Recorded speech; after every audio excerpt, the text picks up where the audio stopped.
Bismillahirrahmanirrahim. Assalamualaikum warahmatullahi wabarakatuh. Alhamdulillahirabbil alamin wal aqibatu lil muttaqin fala udwana illa 'alal zalimin. Asyhadu an la ilaha illallah wahdahu la syarika lah wa asyhadu anna Muhammadan abduhu wa rasuluhu alladzi la nabiyya ba'dahu. Allahumma shalli ala Muhammadin wa ala alihi wa ashabihi wa man tabi'ahum bi ihsan ila yaumil qiyamah. Qala Allah ta'ala fi kitabil karim, a'udzu billahi minasyaitonir rajim.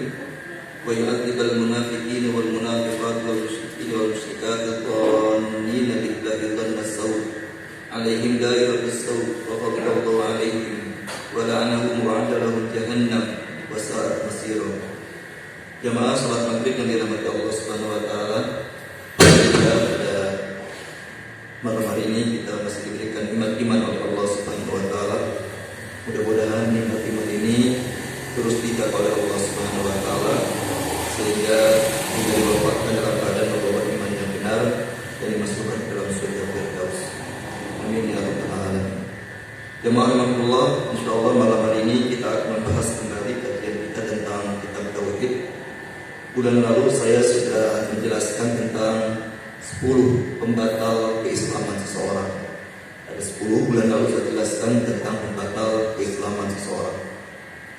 Salah satunya adalah menganggap bahwa hukum buatan manusia lebih baik daripada hukum Allah Subhanahu wa taala. Itu salah satunya. Yang lainnya misalkan menggunakan pelantara dalam beribadah kepada Allah Subhanahu wa taala.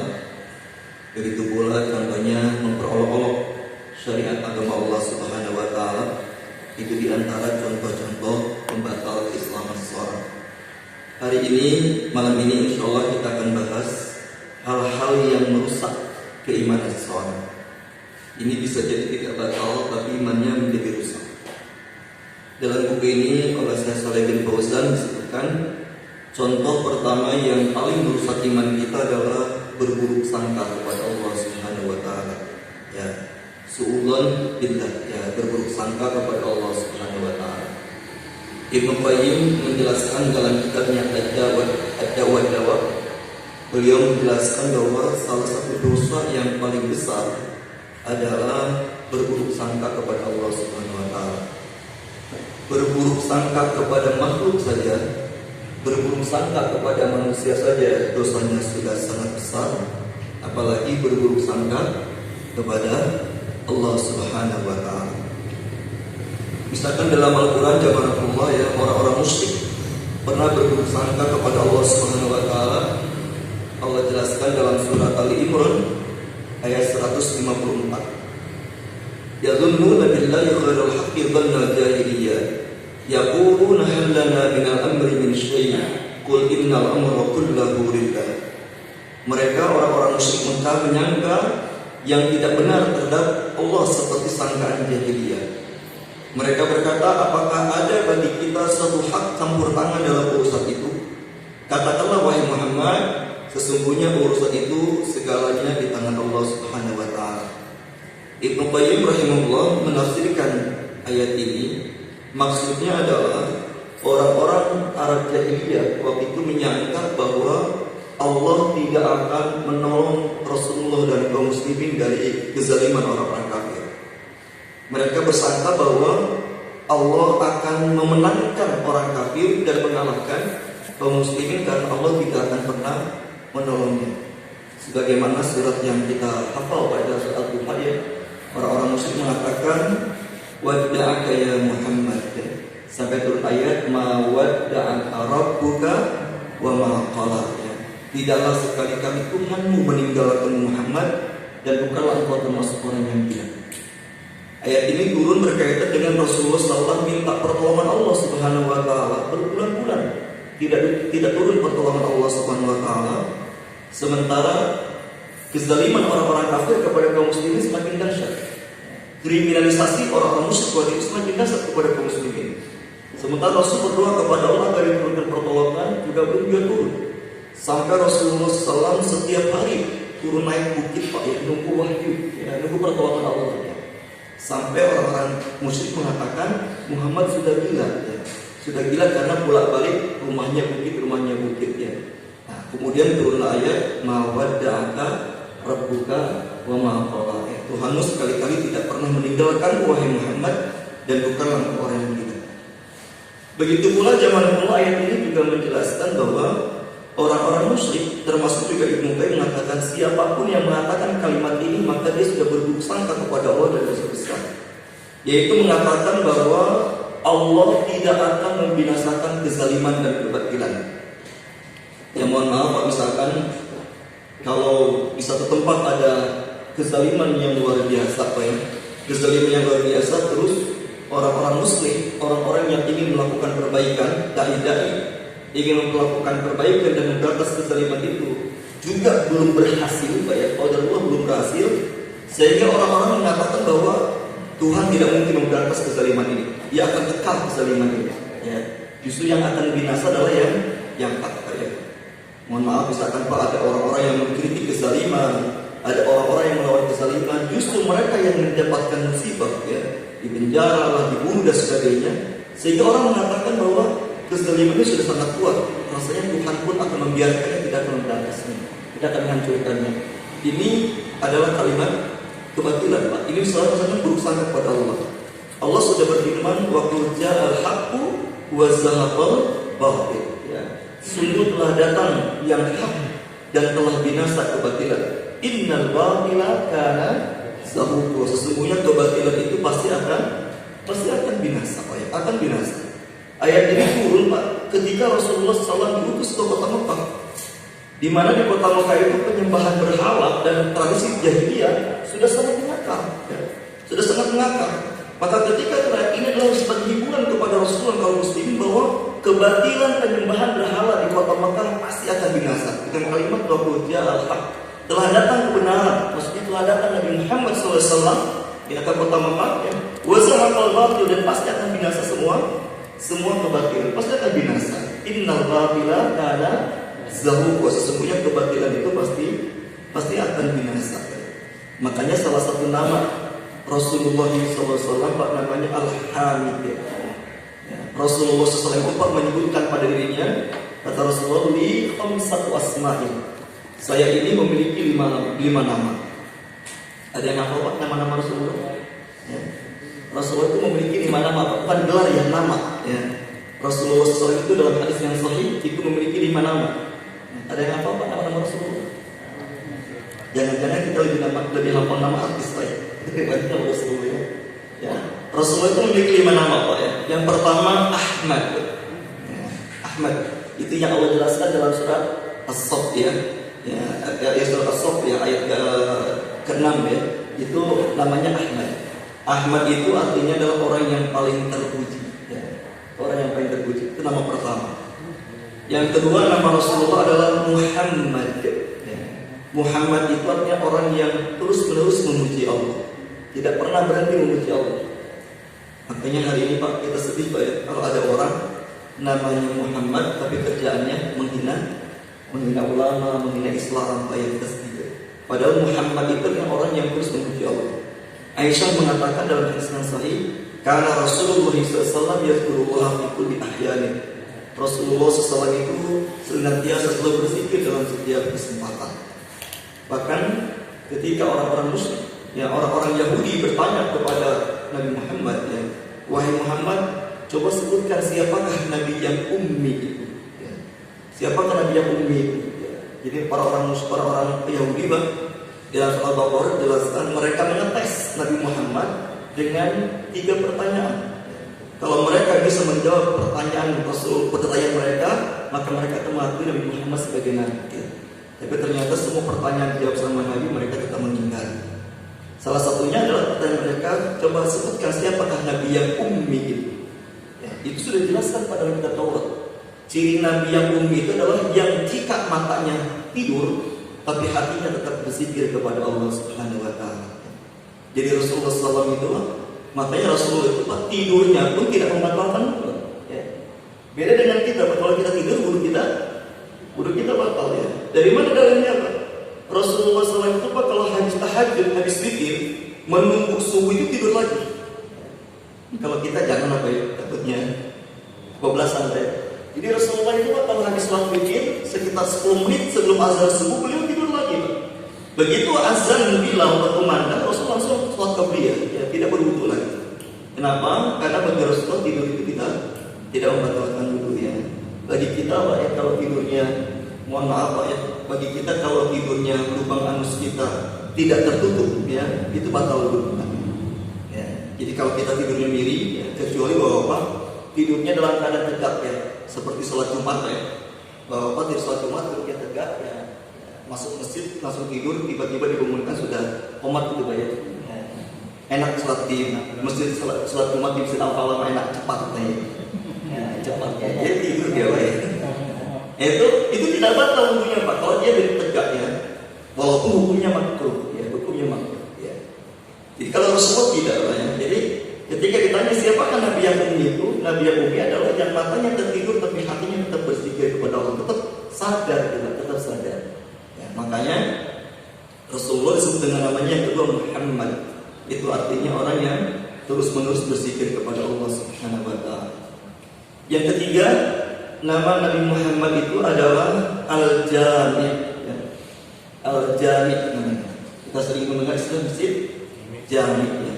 Kenapa dikatakan Jami'? Ya, di dalam hadis yang sahih riwayat Bukhari, Nabi menjelaskan nanti umat manusia akan datang kepada para nabi meminta syafaat, ya. Datang kepada Nabi Adam, ya. Datang kepada Nabi Nuh, datang kepada Ibrahim, datang kepada Nabi Musa, dan datang kepada Nabi Isa. Mereka meminta syafaat agar segera dimulai hisab, Kemudian semua nabi itu menolak, ya. Dengan juga alasannya Nabi Adam, dia mengatakan, aku tidak pantas untuk memberi syafaat kepada kalian karena dia punya kesalahan, begitu yang lain.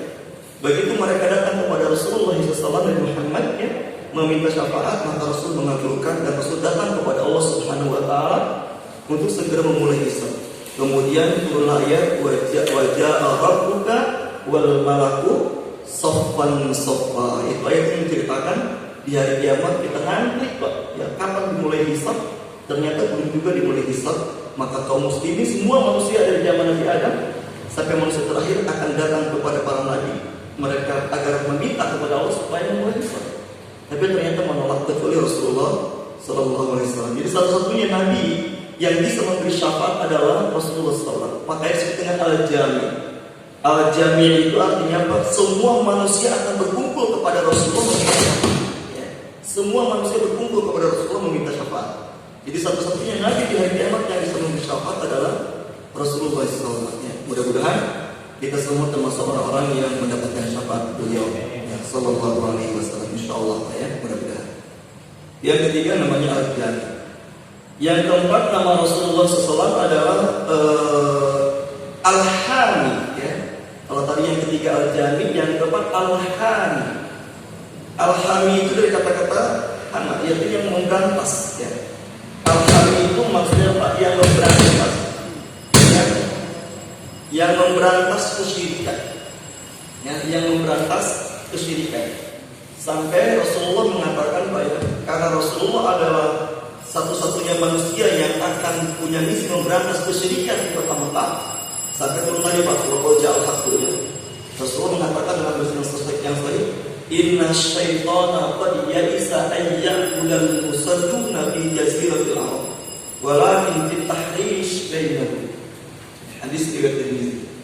Sesungguhnya kata Rasulullah, syaitan sudah berputus asa untuk disembah oleh orang-orang yang sholat di Jazirah Arab. Jadi zaman ini hadis ini jaminan dari Rasulullah SAW bahwa tidak mungkin ada lagi orang-orang yang menyembah syaitan di Jazirah Arab selama mereka masih sholat. Ya. Jadi kalau ada di Jazirah Arab, Pak, ya, dari mulai Mekah dan sebagainya, seluruh Jazirah Arab, itu tidak ada lagi, Pak, ada orang yang menyembah berhala di sana. Karena kata Rasulullah, inna syaitana qad ya'isa an ya'budal musalluna fi jaziratil arab. Sesungguhnya syaitan itu sudah berputus asa untuk disembah di Jazirah Arab.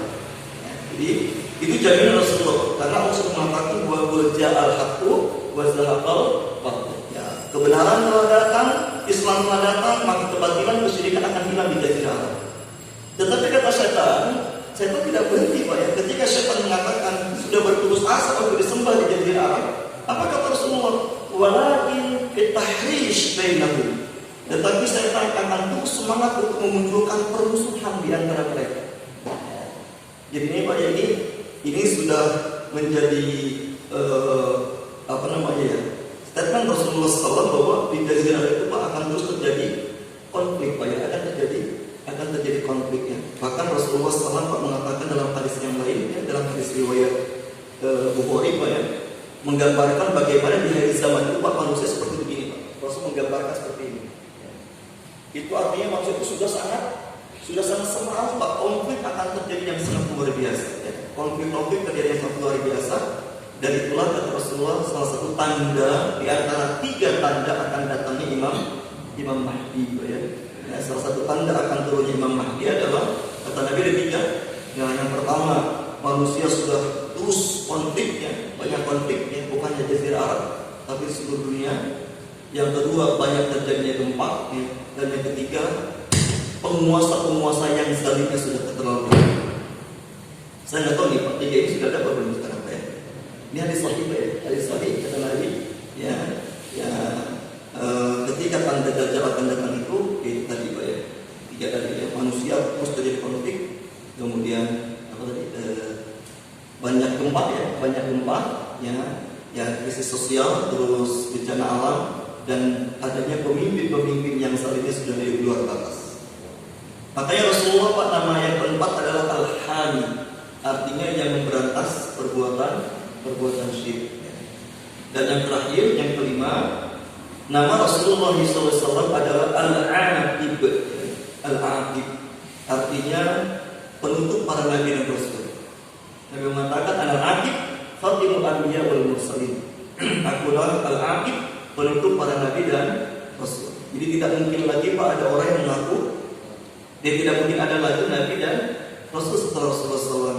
Orang-orang Ahmadiyah mengatakan bahwa kalau Rasul sudah terputus, ya, kalau Rasul sudah terputus, tapi kalau Nabi tidak, ya, kalau Nabi tidak terputus akan terus saja. Ya. Makanya muncullah Nabi di kalangan Ahmadiyah namanya Mirza Ghulam Ahmad. Ya. Maka sudah ada istilah Pak Nabi besar dan Nabi kecil. Ya. Nah, istilah kemarin kita sampaikan salawat dan salam kepada Nabi besar Muhammad SAW. Itu kata-kata besar itu Nabi besar itu istilah Ahmadiyah. Jadi mereka menganggap Nabi besar itu adalah Nabi Muhammad, Nabi kecilnya adalah Mirza Ghulam Ahmad ya, Mirza Ghulam Ahmad ya. Jadi sebetulnya tidak perlu Pak kita mengatakan kata Nabi besar ya. Kata Rasulullah, panggil aku Abduh wa Rasul, panggil aku hambanya dan Rasulnya ya. Jadi tidak perlu menggunakan kata-kata Nabi besar, karena Nabi besar itu istilah orang Ahmadiyah Pak ya. Bagi mereka Nabi besar Nabi Muhammad, Nabi kecilnya Mirza Ghulam Ahmad. Nah ini jemaah yang Allah, inilah 5 nama Rasulullah SAW. Jadi dari 5 nama ini ada satu nama namanya Al-Hami, artinya memberantas kemungkaran. Jadi Allah sudah menjelaskan kemungkaran pasti akan binasa, ya. pasti akan binasa. Ya. Ini salah satu contoh Pak, buruk sangkanya mereka kepada Allah, orang jahiliyah. Mereka menganggap bahwa Muhammad dan pengikutnya akan binasa, kami akan tegak. Makanya mereka mengatakan ya yadununa billahi ghairal haqqi dzanna jahiliyah. Di dalam surat yang lain pada surat Al-Fatih ya, surat ke-47 ya. Surat 48 ayat ke-6 Allah memberikan ancaman yang sangat keras kepada orang-orang yang suka berburuk sangka kepada Allah Subhanahu wa taala. Wa ya'adzibul munafiqina wal munafiqat. Allah mengazab orang-orang munafik laki-laki dan orang-orang munafik perempuan. Wal musyrikin wal musyrikat, dan orang-orang musyrik laki-laki, musyrik perempuan. Kenapa mereka diazab? Adzannina billahi dzannasaw. Karena mereka selalu berburuk sangka kepada Allah Subhanahu wa taala. Alaihim dairatus saw. Mereka lah sebetulnya akan mendapatkan giliran yang buruk yaitu azab. Wa ghadiballahu, Allah murka kepadanya. Wa la'anahu dan Allah melaknatnya. Wa a'adda lahum jahannam, dan Allah menyiapkan baginya neraka jahannam. Wasa'at masir, dan itulah seburuk-buruk tempat kembali. Dalam ayat ini Pak ada 1, 2, 3. Ada 5 ancaman. Ada 5 ancaman kepada orang-orang yang berusaha kepada Allah. Sama seperti Pak ada 5 ancaman sekaligus kepada orang yang membunuh muslim dengan sengaja. Di dalam surat An-Nisa ayat 93 Pak ya, itu ada 5 ancaman juga kepada muslim, kepada seorang yang membunuh seorang muslim dengan sengaja. "Wa may yaqtul mu'minan muta'ammidan fajazaohu jahannam khalidan fiha wa ghadiba 'alaihi wa la'anahu wa 'adahu 'adzaban alim." Sama dengan buruk sangka juga kepada Allah Pak, ini 5 ancaman. Maka Ibnu Qayyim mengatakan tidak ada dosa yang paling besar kecuali buruk sangka kepada Allah, karena ancaman yang paling banyak di dalam Al-Quran tentang perbuatan buruk adalah membunuh dengan sengaja dan suudzon kepada Allah. Ya. Kalau yang lain Pak ancamannya 2, 3, kalau ini langsung 5. Ancamannya langsung 5. Ya. Jadi di Al-Quran sekali lagi Pak ada 2 perbuatan dosa yang ancamannya paling banyak. Itu pertama berburuk sangka kepada Allah, ya, itu dijelaskan dalam surat ke-48 ayat ke-6 surat Al-Fath, ya. Dan yang kedua membunuh seorang muslim dengan sengaja, itu ancamannya surat ke-4 ayat 93 ya, 93. Alhamdulillah. Contoh lagi misalkan Allah mengatakan dzalika dzannul ladzina kafaru wa wailul ladzina kafaru minan nar. Itulah sangkaan orang-orang kafir, maka celakalah orang-orang yang kafir itu karena mereka akan masuk neraka. Jamaah rahimakumullah, yang di antara bentuk prasangka buruk kepada Allah Subhanahu wa taala ya. Selain yang tadi Pak ya, selain mereka mengatakan bahwa kebatilan tidak akan binasa di muka bumi ini, selain itu juga Pak, contohnya orang-orang yang berburuk sangka kepada Allah Subhanahu wa taala itu adalah Allah tidak akan menolong. Allah tidak akan menolong orang-orang yang berjuang di jalannya. Jadi kalau kita mengatakan Tuhan tidak akan menolong dia, ya, itu juga berusaha kepada Allah. Ya. Jadi orang-orang yang ikhlas berjuang di jalan Allah itu pasti akan ditolong oleh Allah Subhanahu wa taala. Ya. Contoh real misalkan Pak di dalam Al-Quran, ya, bagaimana Allah akan menolong orang-orang yang berjuang ikhlas di jalan Allah Subhanahu wa taala walaupun tidak ada hasilnya. Tapi Allah akan tolong, ya. Allah akan tolong. Itu contoh realnya misalkan di Al-Quran jelaskan dalam surat ke-7, ya. Surat ke-7 ayat 163 sampai 165, ya. Surat ke-7 163 sampai 165. 163-nya menjelaskan tentang orang-orang yang suka memancing di hari Sabtu. Ya. Orang-orang yang suka memancing di hari Sabtu. Padahal Bani Israil dilarang memancing di hari Sabtu, Pak ya. Nah kemudian Nabi Musa dan orang-orang beriman terus menasihati mereka supaya berhenti dari berbuat itu, Pak ya. Kemudian ayat 64-nya Allah mengatakan, ya, ada sekelompok orang mengatakan, "Wahai Musa dan kaum muslimin, kenapa kalian masih terus menasihati mereka?" Ya, izqalat ummatun, ya, ketika satu umat berkata, "Lima ta'iduna qauman illahu muhlikum aw mu'adzibahum." Kenapa engkau masih terus menasihati, mendakwahi kaum yang sudah pasti akan dibinasakan Allah? Mereka yang suka memancing dari satu dari kalangan Bani Israil dan mereka sudah tidak mau lagi menasihati, itu pasti akan diazab Allah. Ya. Salah satu azabnya adalah mereka akan ditutup oleh Allah Subhanahu wa taala menjadi kerak, ya. Menjadi kerak dan sebagian menjadi kerak. Maka ya wajar Pak kalau ada seorang ilmuwan dulu mengatakan manusia berasal dari kerak ya. Mungkin dia kali Pak ya. Kalau kita bukan insyaallah ya. Ya karena memang cuma ada satu kaum Pak yang diazab pada Nabi Musa untuk jadi kerak. Ya walaupun hidup mereka selama 3 hari. Nah kemudian Nabi Musa dan orang beriman menjawab, kami tetap mendakwahi mereka karena 3 alasan. Dari kemarin bahwa inilah yang menjadi alasan kenapa kita ini 3 alasan. Ya. Dan kita egois, ya. Kita egois dalam dakwah adalah kepentingan kita juga, Pak. Ya. Alasan pertama adalah ketika kita berdakwah amar ma'ruf nahi munkar, Pak, mencegah kemungkaran walaupun dengan hati mengingkari, gitu ya. Walaupun kita tidak bisa mencegah dengan tangan, tidak bisa menasihati dengan lisan, minimal kata Rasul dengan hati, itu hati mengingkar. Ya. Ketika ada kemungkaran, minimal hati kita mengingkar. Ya. Kita mengatakan, Allah mengatakan, ya, dan Musa dan orang ini mengatakan, kami melakukan nahi munkar karena 3 alasan. Yang pertama adalah ma'dziratan ila rabbikum, supaya kita punya alasan kepada Allah di hari kiamat, supaya kita bebas tanggung jawab di hari kiamat. Ya, supaya kita bebas tanggung jawab di hari kiamat.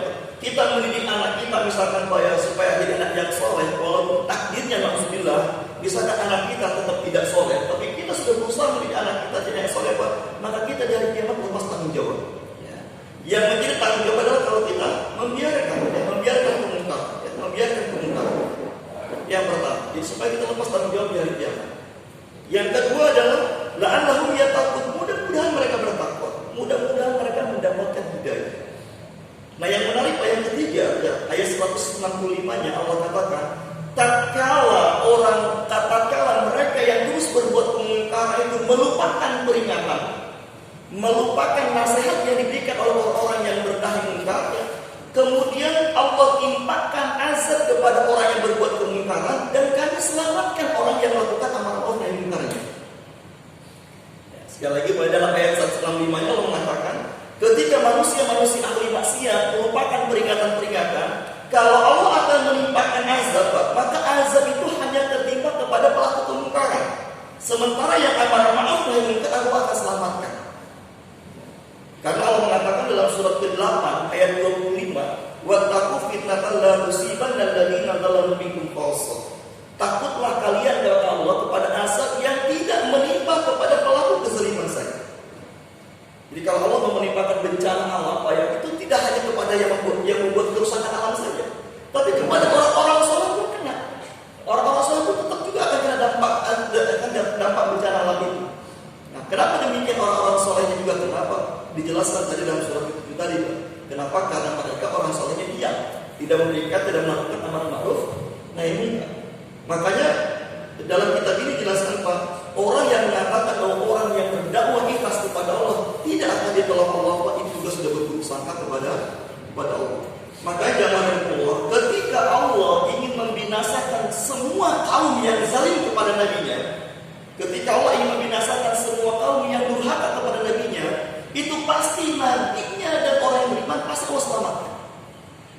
Ketika Allah ingin membinasakan umat Nabi Nuh dengan banjir bandang, ya, maka Allah persiapkan dulu orang-orang beriman bersama dia supaya selamat dari banjir itu, disuruh bikin kapal. Ya, walaupun dalam logika manusia tidak masuk akal, ya, sampai mereka mencemooh Nabi Nuh. Kenapa kau bikin kapal di atas bukit bukan di pinggir pantai? Begitu pula ketika Allah ingin mengazab umat Nabi Lut, misalkan kaum Sodom, Pak, tengah malam para malaikat datang ke rumah Nabi Lut. Malaikat mengatakan, Lut, bawa putri-putrimu dan seluruh orang beriman tinggalkan negeri Sodom ini, kecuali istrimu jangan diajak, karena istrimu termasuk pendukung kemungkaran. Ya, kenapa kata malaikat? Karena pada subuh negeri ini akan dihancurkan. Jadi semua nabi, Pak, semua nabi ketika umatnya akan dibinasakan pasti nabi diselamatkan dulu. Ini artinya menunjukkan bahwa sejarah sudah membuktikan orang-orang yang beramar ma'ruf nahi munkar itu pasti akan selalu ditolong oleh Allah Subhanahu wa taala. Makanya dalam buku ini dijelaskan, kita harus yakin, Pak, ya, bahwa orang-orang yang ikhlas berjuang menjaga agama Allah itu pasti akan ditolong oleh Allah Subhanahu wa taala. Jangan berkecil hati, pasti, Pak, ya. Walaupun hari ini mereka sedang dizalimi, ya. Ada yang bertanya sama saya, kenapa pelaku kezaliman semakin berkuasa sementara pelaku pemberantas kezaliman selalu terus terpojokkan? Ya, saya bilang jawabannya sederhana berdasarkan Al-Quran, ya, surat ketiga ayat 179, ya. Dalam surat ketiga ayat 179 mengatakan wa makana Allah liyadara mu'minin ala ma antum alaihi hatta yahidal khabisa min at-tayyib.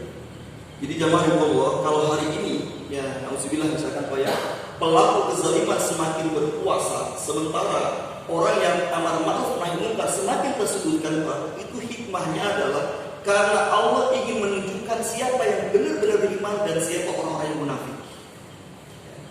Kenapa demikian? Karena Allah mengatakan di dalam surat 4 ayat 142, ya, surat An-Nisa 142, orang-orang munafik itu, Pak, bukan berpihak kepada kebenaran.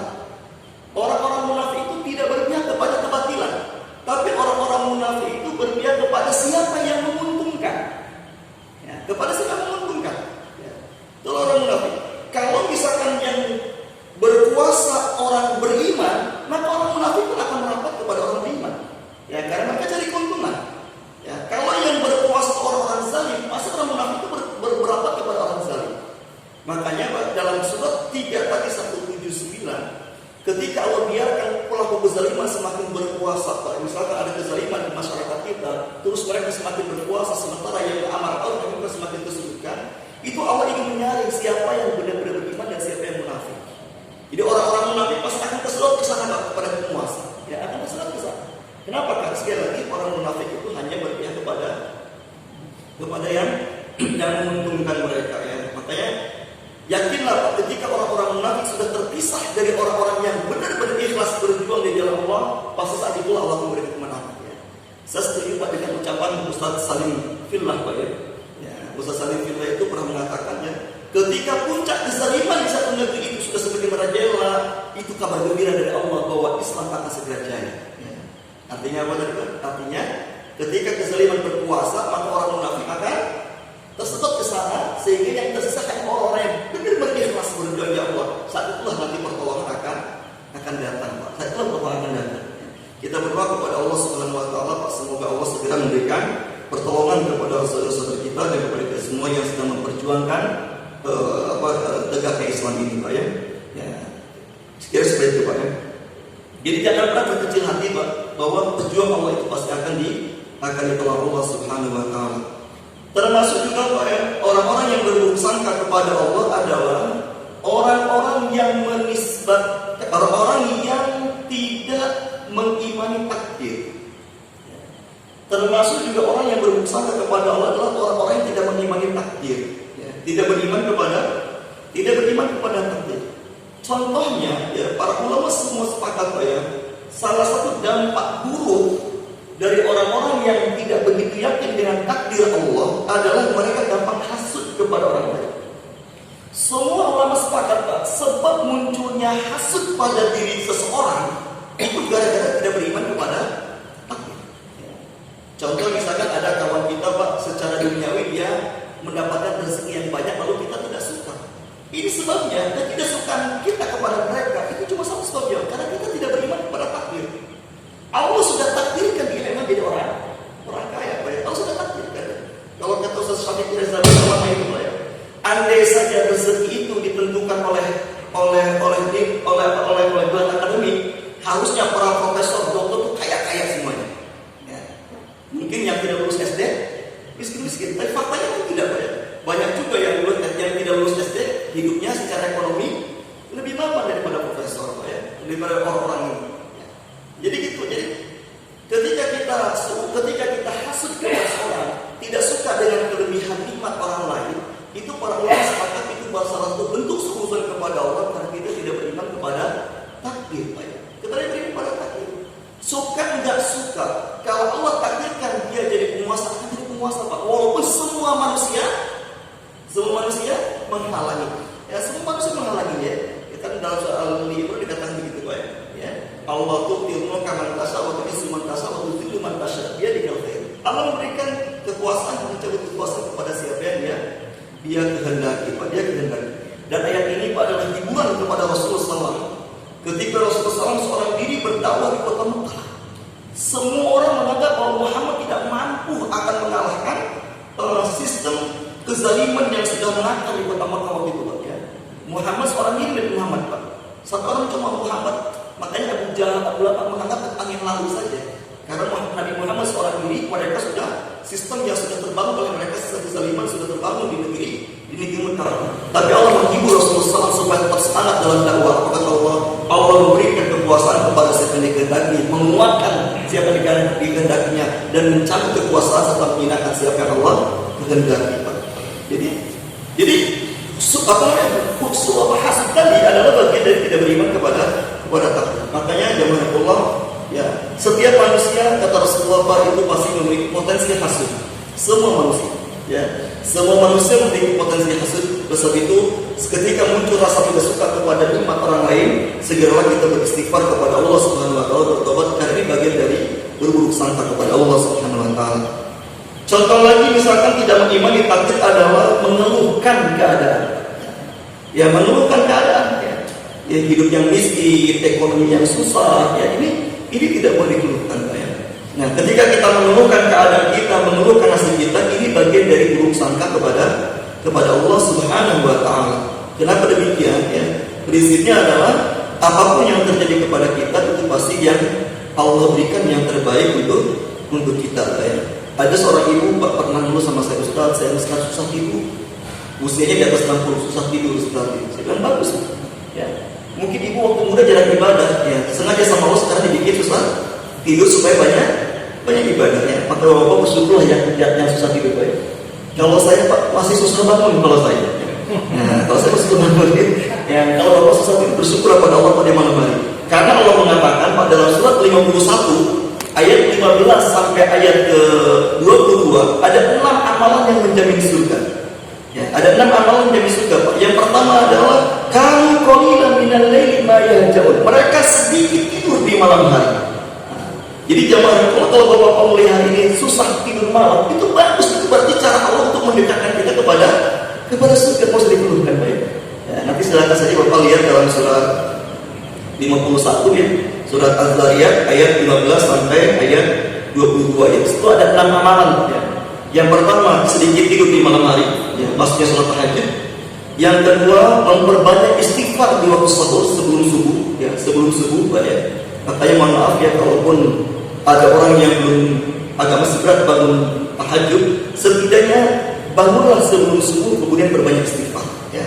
Karena salah satu istighfar yang terbaik adalah itu di sebelum subuh Pak ya, sebelum subuh Pak ya. Wa bil asri yastaghfirun. Yang ketiga adalah wa bi amwalihim haqqun lis-sa'il wal mahrum, gemar bersedekah ya. Gemar bersedekah. Yang keempat adalah amalan yang akan membuat seseorang masuk surga adalah mereka selalu mentafakuri alam serta kejadian-kejadian di alam. Sekecil apapun kejadian di alam segini harus kita tafakuri. Sehingga muncul dalam kalimat kita Rabbana ma khalaqta hadza batilan. Tidak ada yang sia-sia Allah ciptakan ini. Ya, semuanya mengandung kebaikan. Ya, terus yang kelima, amalan yang akan membuat masuk surga adalah sering muhasabah diri, ya, introspeksi diri. Dan yang terakhir adalah orang-orang yang tidak pernah takut dengan rezeki. Karena kata Allah, rezeki manusia sudah dijamin di langit oleh Allah Subhanahu wa taala. Nah, soal itu Pak ya. Jadi orang-orang yang dijamin surga dalam ayat ini yang keenam adalah yang tidak takut rezekinya. Wa fis sama'i rizqukum wa ma tu'adun. Dan di langit rezeki kalian yang sudah Allah janjikan. Makanya orang-orang yang mengeluhkan kehidupannya, Pak, itu termasuk buruk sangka kepada orang yang tidak percaya takdir. Nanti kira-kira apa? Jadi mudah-mudahan hari ini kita ke depan tidak lagi mengeluhkanlah keadaan hidup kita, Pak ya. Kalaupun kita sakit, Pak, berpikirlah seperti Umar bin Khattab, sehingga Umar bin Khattab Pak ketika sakit, ketika dapat musibah, ya, saya tidak tahu di antara jamaah ini ada nggak yang sudah sampai selain Umar bin Khattab, Pak. Dalam kitab Al-Wafi, ya, dalam kitab Jawab Al-Kafi, ya, disebutkan Umar bin Khattab itu Pak kalau dapat musibah dia bergembira. Jatuh bahwa sudah ada nggak Pak yang sudah sampai level ini? Kalau saya dapat musibah kuat menghadapi musibah, saya sudah yakin lah. Ya. Saya sudah yakin aja kalau dapat musibah kuat menghadapi musibah, saya yakin. Tapi kalau selevel Umar dan para sahabat, kalau dapat musibah bergembira. Ada yang sudah sampai level ini? Kalau saya belum Pak ya. Kadang-kadang buat kita enggak banyak. Ya. Kenapa? Umar mengatakan kenapa aku bergembira ketika dapat musibah? Yang pertama Umar mengatakan aku bersyukur kepada Allah karena musibah yang terjadi kepadaku bukan dalam urusan agama. Ini hanya musibah dunia saja. Ya. Dibanding dengan orang-orang yang kena musibah agama, menjual agama demi jabatan, yang melepas membuka aurat demi gaji sekian per bulan. Kan banyak orang kayak gitu ya. Jadi kata Umar, kalau aku dapat musibah, aku gembira karena yang terjadi kepadaku bukan musibah agama. Sementara di sekitarku banyak orang yang kena musibah agama, Pak ya. Kalau musibah dunia paling ujungnya kematian. Kalau musibah agama, resikonya berat dari kiamat. Yang kedua kata Umar, kenapa aku bergembira ketika dapat musibah? Umar mengatakan karena musibah yang terjadi kepadaku tidak lebih berat daripada musibah yang Allah timpakan kepada umat sebelumku. Jadi jamaah yang Allah, kalau kita hari ini sakit ya, sepakat kalau sakit kita, Nabi sudah mengatakan tidak ada manusia yang paling parah sakitnya kecuali Nabi Ayub. Ya, Nabi Ayub. Jadi tidak ada Pak. Jadi Umar mengatakan demikian Pak. Ketika sahabat mengatakan, "Mata Nasrullah, ya wahai Rasulullah, kapan datangnya pertolongan Allah ini?" Bersegeralah berdoa kepada Allah agar Allah segera memberikan pertolongan. Apa kata Rasulullah? Kalian tidak sempat. Umat-umat terdahulu mempertahankan iman sampai ada yang dikuliti tubuh kulitnya dalam keadaan hidup. Ada yang digergaji dalam keadaan hidup Pak, dibelah dua ya, dari atas sampai bawah. Kata dia, ada yang sampai disalib, ya, disalib dari orang, jadi ditusuk dari atas sampai tembus ke otak, dan dibikin salib Pak, ya ditusuk oleh panah, ya oleh tombak. Ya, jadi umat tertentu luar biasa siksanya. Ya. Kata Rasulullah, ya kalian tidak sabar, ya umat tertentu lebih dahsyat siksaan yang mereka terima. Makanya kata Umar, kalau aku dapat musibah, aku bergembira karena musibah yang terjadi kepadaku tidak lebih besar daripada yang terjadi kepada umat sebelum. Dan yang terakhir kata Umar, kenapa aku bergembira? Kata Umar, karena aku yakin dengan aku ditimpakan musibah ini Allah memberikan kepadaku pahala tanpa batas dan banyak dimaafkan dosa. Saya yakin Pak, teori ini sudah hafal kita Pak ya, bahwa musibah itu akan mendatangkan pahala batas. Di dalam surat 39 ayat 10 Pak Allah mengatakan, ya, sesungguhnya innama yuwaffas sabiruna ajrahum bighairi hisabin. Sesungguhnya orang-orang yang sabar itu diberikan pahala tanpa batas. Jadi kalau kita sabar menghadapi musibah, kita mendapatkan pahala tanpa batas. Dan yakin Pak, yakin sebanyak apapun dosa kita Pak, itu pasti terhitung, ya terukur. Ya. Sebanyak apapun dosa manusia itu pasti dosanya terhitung. Sampai Nabi mengatakan siapa yang datang kepada Allah dengan membawa dosa seperti langit dan bumi. Sedikit lagi Pak, silakan aja dulu. Baik Pak, sedikit lagi Pak ya. Jadi kata Umar, kalau aku dapat musibah aku bergembira karena 3 alasan tadi. Ya. Yang pertama, yang terjadi kepadaku bukan musibah agama. Yang kedua, musibah yang terjadi kepadaku tidak lebih besar daripada musibah yang Allah timpakan kepada umat sebelumku. Dan yang ketiga, dengan musibah ini Allah memberikan pahala tanpa batas dan dimaafkan dosa. Bunyi ayatnya di Al-Quran surat 42 ayat 30. Kalau kita sabar terhadap musibah, kalimatnya bukan diampuni dosa, tapi dimaafkan dosa. Ya. Wa ma asabakum min musibatin fa bima kasabat aydikum wa ya'fu an katsir. Dan musibah apa saja yang menimpamu kata Allah itu disebabkan perbuatan tanganmu. Tetapi dengan musibah itu kalau kamu sabar, Allah memaafkan sebagian besar kesalahanmu. Ya, dalam surat 42 Asy-Syura ayat ke-30. Yang menarik Allah mengatakan dalam ayat ini, kalau kita sabar terhadap musibah bukan penghapus dosa. Tapi kalau kita sabar, Allah katakan dimaafkan dosa-dosa kita. Ulama sudah menjelaskan apa bedanya diampuni dan dimaafkan. Ya. Kan dalam surah Al-Baqarah kan Pak, ada wa'fu anna waghfir lana warhamna. Ada kata wa'fu anna, maafkan kami, waghfir lana, ampuni kami. Ini ada perbedaan. Aisyah ketika bertanya sama Rasulullah, kalau aku mendapatkan malam melalui modal, apa yang harus aku baca? Nabi mengatakan, Allahumma innaka afuwwun tuhibbul afwa fa'fu anni. Ya Allah, Engkau Maha Pemaaf dan sangat menyukai memberi maaf, maka maafkanlah kesalahan kami. Para ulama sepakat Pak, dimaafkan dosa lebih tinggi nilainya daripada diampunkan dosa. Kalau diampunkan dosa, Pak ya, yang dengan ghufranaka, ampunan, itu dosanya diampuni, tapi catatan buruknya dalam amal buruk kita masih tercatat. Masih tercatat. Sehingga nanti kalau kita di hari kiamat masih akan melihat dosa kita. Ya. Kita akan melihat catatan amal buruk kita. Bahkan mungkin kita melihat rekaman ketika kita melakukan dosa itu. Ya. Dosa itu. Maka banyak orang yang hanya wujuh yauma khashyah, wajah mereka tertunduk tidak mau melihat dosa-dosanya itu. Tapi sudah diampunkan Allah, tapi dia masih melihat. Tetapi kalau dimaafkan Pak, bukan saja diampuni Pak, tapi catatan dosanya Allah hapus dari amal buruknya, dari catatan buruknya. Ya, bahasa kita ini apa Pak, apa namanya? Dibersihkan lah, dilihat Pak ya, dihapus dia. Ini nggak dalam catatannya, yang nggak ada di catatannya. Itulah para orang mengatakan bedanya diampuni dan dimaafkan. Nah, kalau orang sabar terhadap musibah, bukan diampuni dosanya kata Allah, tapi dimaafkan. Selain diampuni juga dihapuskan dosanya. Dan ini yang membuat umat berfoto menjadi bergembira. Kata jamaah Allah, sekali lagi setiap takdir apapun yang terjadi kepada kita, walaupun dalam kacamata manusia buruk, itu pasti baik di mata Allah dan itu untuk kebaikan kita, maka tidak pantas kita menolak. Yang terakhir Pak ya, saya contohkan, orang yang berburuk sangka kepada Allah itu adalah mengatakan kalimat tidak mungkin kepada kekuasaan Allah. Gak mungkin Allah ngasih hidayah sama dia, gak boleh. Ya. Gak mungkin dia berubah, Allah tidak mungkin hendak dia berubah. Tadi saya ingin bacakan 2 kisah yang menarik Pak ya. Dan ini hadis agak panjang, mungkin insya Allah bulan depan saya bacakan hadisnya Pak. Tentang bagaimana orang yang mengatakan tidak mungkin kepada Allah Pak, sampai seluruh amalnya habis. Seluruh amalnya habis, pas pada ya. Dia mengatakan begini, wallahi la yaghfirukallahu wallahi la yudkhilukallahu jannah. Ini ada orang ahli ibadah Pak, ngomong kepada saudaranya yang ahli maksiat. Setiap dinasihatin saudaranya bakal nurut, sampai dia mengatakan demi Allah, sampai bersumpah, demi Allah, Allah tidak akan pernah mengampunkan dosamu, demi Allah, Allah tidak akan pernah memasukkan kamu ke dalam surga. Apa yang terjadi Pak? Ternyata faqaballahu faqawwadu arwahahum, maka kata Nabi, keduanya diwafatkan, yang satu dalam keadaan taat kepada Allah, yang satu dalam keadaan maksiat kepada Allah. Ternyata Pak, yang dimasukkan ke dalam surga adalah yang maksiat kepada Allah, yang ahli ibadah masuk neraka. Kenapa? Karena seluruh amalnya habis gara-gara dia mengatakan tidak mungkin kepada kekuasaan Allah. Ya, sekali lagi Pak, sebanyak apapun sebanyak apapun dosa seorang masih sangat mungkin mendapatkan hidayah. Kalau menisbatkan tidak mungkin kepada manusia, silahkan Pak.